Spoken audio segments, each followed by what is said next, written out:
સુરતના ખટોદરા વિસ્તારમાં ડબલ મર્ડરની ઘટના. પતિએ પત્ની અને પ્રેમીની કરી હત્યા. પતિએ લાકડાના ફટકા મારીને પોતાની પત્ની અને પ્રેમીને મોતને ઘાટ ઉતારી દીધા. પતિએ લાકડાના ફટકા મારી બંનેને મોતને ઘાટ ઉતારી દીધા. આ મામલે ખટોદરા પોલીસે અત્યારે પતિ મુકેશ રાઠોડની કરી ધરપકડ.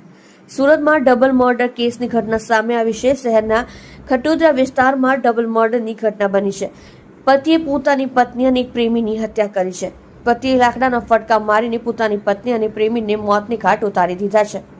ખટોદરા પોલીસે અત્યારે પતિ મુકેશ રાઠોડની કરી ધરપકડ.